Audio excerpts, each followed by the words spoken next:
et aujourd'hui je vous présente Sixième Sens.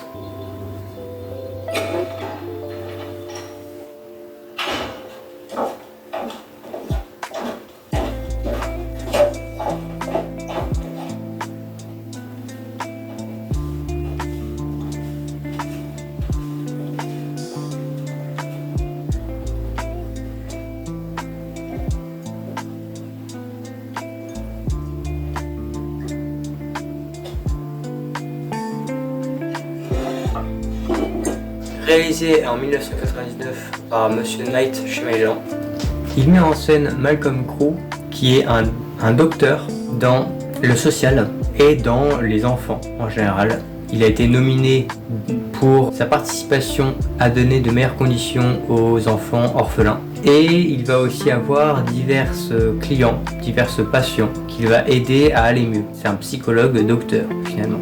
En récompense de ses travaux exemplaires dans le domaine de la psychologie de l'enfant, de son dévouement dans le travail ainsi que des nombreux efforts qu'il a déployés pour améliorer la vie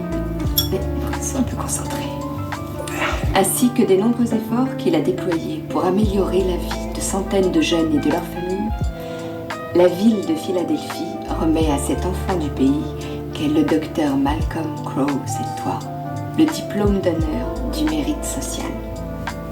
Dans l'histoire, il va progressivement se rapprocher d'un petit garçon qui s'appelle Cole, qu'il va au début penser et avoir pour mission de le faire en sorte qu'il se sente mieux, de faire en sorte qu'il aille mieux, car il a peur constamment. On apprend pendant le film que Cole est en réalité un petit garçon qui voit des fantômes. Arrêtez de me regarder. Et toi qui le détestes? Non. C'est ta mère qui a voulu qu'il t'accompagne? Oui. Tu as parlé à ta mère de tes relations avec Tommy? Je lui dis pas ces choses. Pourquoi? Parce qu'elle ne me regarde pas comme les autres me regardent. Je veux pas qu'elle le fasse. Je veux pas qu'elle sache. Quoi? Que je suis fou. Hey! Tu n'es pas fou. D'accord? Ne crois pas une seule minute ceux qui disent des trucs pareils. C'est des conneries. Il n'y a aucune raison que tu supportes ça. D'accord? Cette faculté va lui valoir des terreurs nocturnes, des terreurs aussi pendant la journée, en réalité des terreurs en tout temps. Car il va avoir des fantômes, mais ces fantômes, il va en avoir peur, ce qui le renvoie en fait au monde, mais également de par les actions qu'ils font. Malcolm va ainsi vouloir devenir son docteur, son psychiatre, malgré au début la réticence du garçon.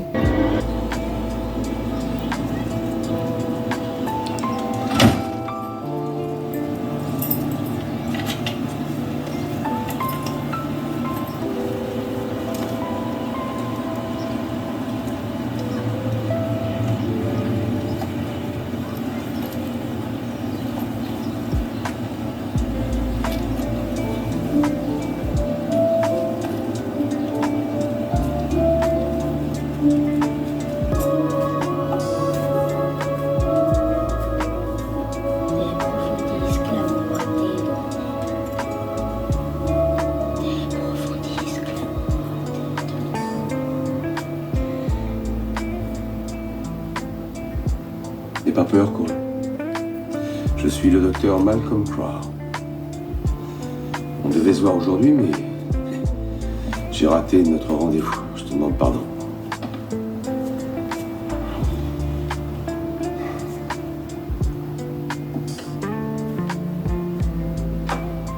Est-ce que tu sais qu'au Moyen-Âge, en Europe, on allait se cacher dans les églises?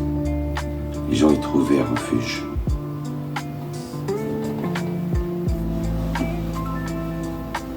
Pourquoi elle cherche un refuge?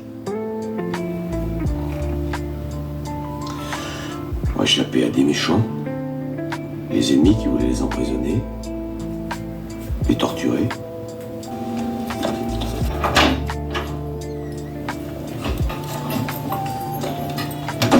Bonsoir mon chéri. T'as passé une bonne journée?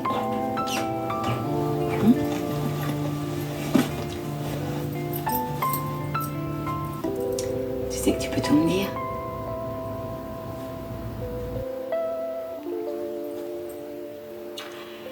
devines ce que j'ai fait aujourd'hui? J'ai commencé par gagner à la loterie ce matin. J'ai rendu mon tablier. Je me suis offert un somptueux pique-nique au parc avec plein de mousse au chocolat. Et j'ai nagé tout l'après-midi dans la fontaine. Et toi, qu'est-ce que t'as fait?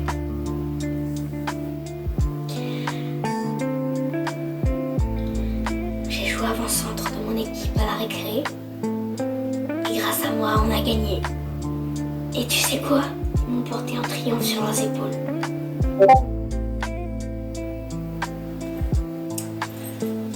Dans ce cas, je me sens obligée de te préparer des pancakes. On dîne dans une heure.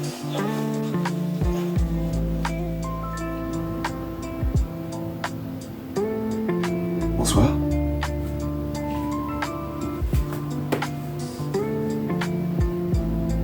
Tu t'assois?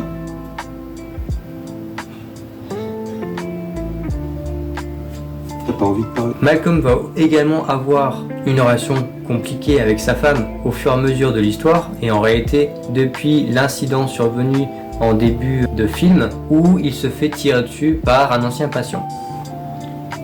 Vincent, si je n'ai pas su t'aider, je te demande pardon. Et si tu veux bien, je peux essayer. Donne-moi une autre chance.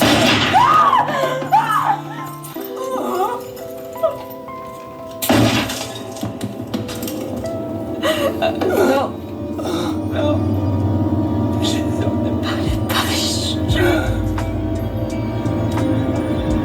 Sa femme ne va plus lui parler, ne va plus le regarder, lui adresser la parole et va devenir très distante avec lui. Aujourd'hui,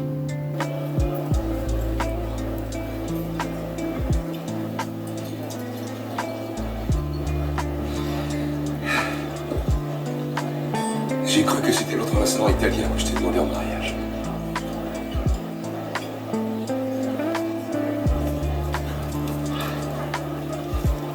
Je suis désolé, Anna. Je n'aurais décidément jamais la notion du temps. Et je ne suis pas très content de la séance d'aujourd'hui.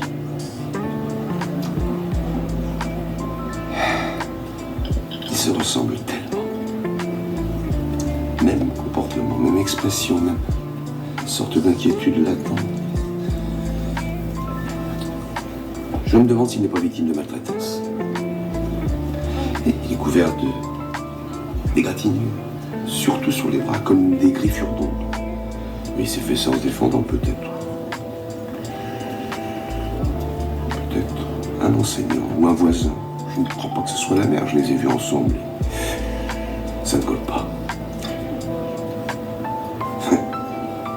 Peut-être que je me trompe. Il aime peut-être trop grimper aux arbres et ça s'arrête là.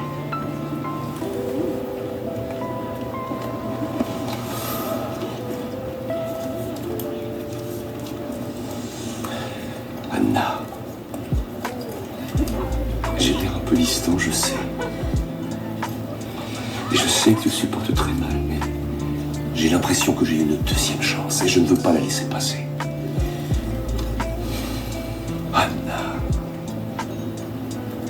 Joyeux anniversaire.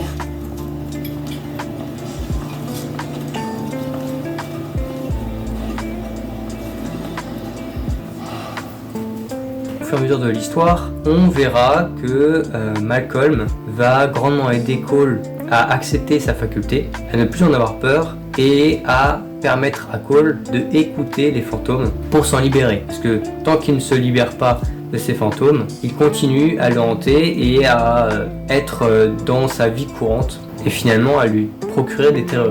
Malcolm va finalement réussir son objectif et permettre à Cole de ne plus avoir peur des fantômes. Ce que l'on va également comprendre à travers l'histoire, c'est que Malcolm est en réalité mort. Il n'est plus en vie depuis l'incident du pistolet qu'on lui a tiré dessus. Et tout le long du film, on pensera qu'il est toujours en vie, comme lui le pense également, alors qu'en réalité, on ne voit que ce que l'on a envie de voir. Et Malcolm également, par la même occasion. On pense que sa femme ne lui parle plus, qu'elle ne veut plus adresser la parole, qu'elle distance, alors qu'en réalité, sa femme ne le voit pas, sa femme ne l'entend pas. Tous les petits moments que l'on voit Malcolm avec sa femme sont en réalité des moments où il n'y a que Malcolm qui voit sa femme.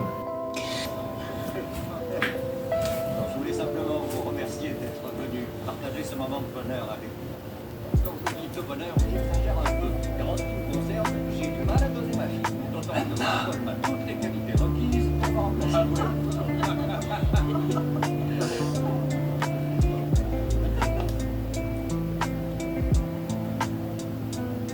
Tu me manques.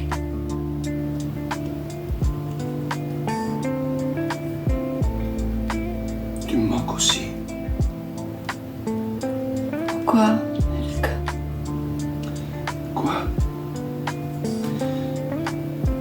Qu'est-ce que tu veux dire par là? Pourquoi est-ce que tu m'as laissé? Anna, je ne t'ai pas laissé.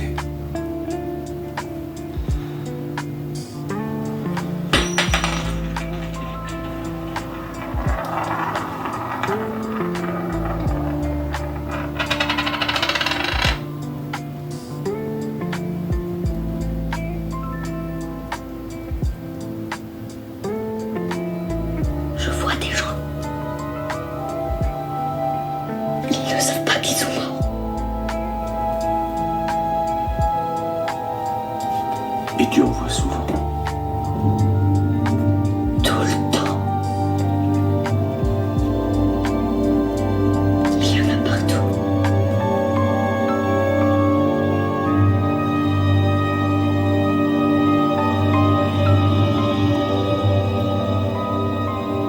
Ils ne voient que ce qu'ils ont envie de voir.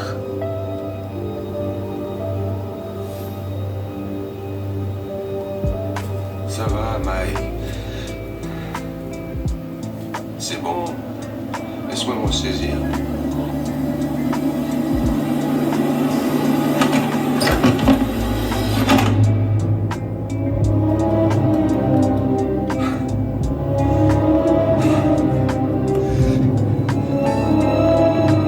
Il va étudier à travers sa mort un patient, Cole, comme une sorte de rédemption pour se repentir de l'ancien patient qui lui n'a pas réussi finalement à sauver, qui ressemble un peu à ce petit garçon, Cole, qui a besoin d'aide, qui lui par contre va lui tendre la main à travers la mort afin de réussir là où il a échoué. Donc d'une part on a un film qui parle de rédemption d'un docteur qui n'a pas réussi à sauver un autre patient, et de l'autre on parle d'une thérapie sur ce qu'il voit qu'il ne devrait pas voir et que les autres se moquent de lui par rapport à ça car il est différent et qu'il ne voit pas la même chose que tout le monde. Mais cela va lui permettre aussi d'aider des fantômes, d'aider aussi des familles en deuil et également d'aider notre cher Malcolm à comprendre qu'il est mort et à ne plus hanter sa femme et tous ceux qu'il hante sans le vouloir, afin de accepter qu'il est mort et de passer à autre chose. Ce film en soi est très bien réalisé, Sixième Sens est très bien réalisé là-dessus, car il met bien en scène ce côté mystère qui traîne autour de la mort et de la vie, et cette idée finalement que on ne sait pas toujours ce qui nous attend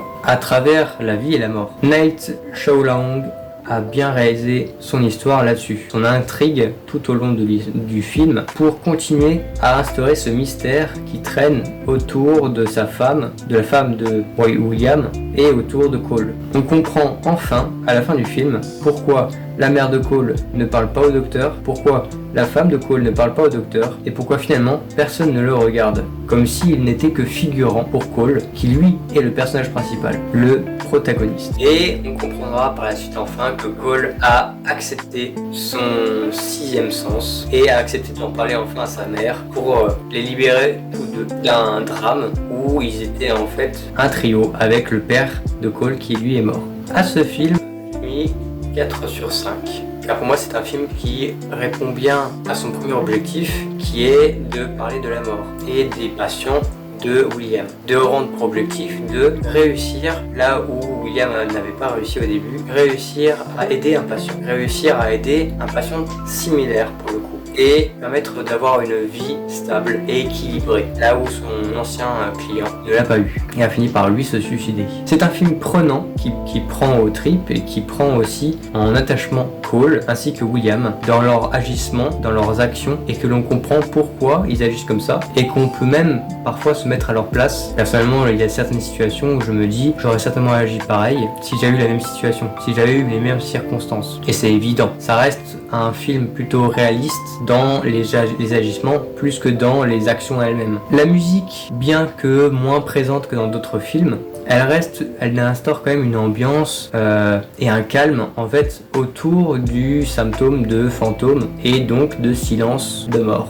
On dit souvent le silence de mort et le froid de mort. Et ce film instaure ce silence et ce froid autour de la mort et des fantômes. Je n'irai pas jusqu'à dire que c'est mon film préféré, mais je le classe parmi les films que j'aime beaucoup, de par sa construction et sa finalisation finalement du film. Et je vous dis à la prochaine pour un prochain film.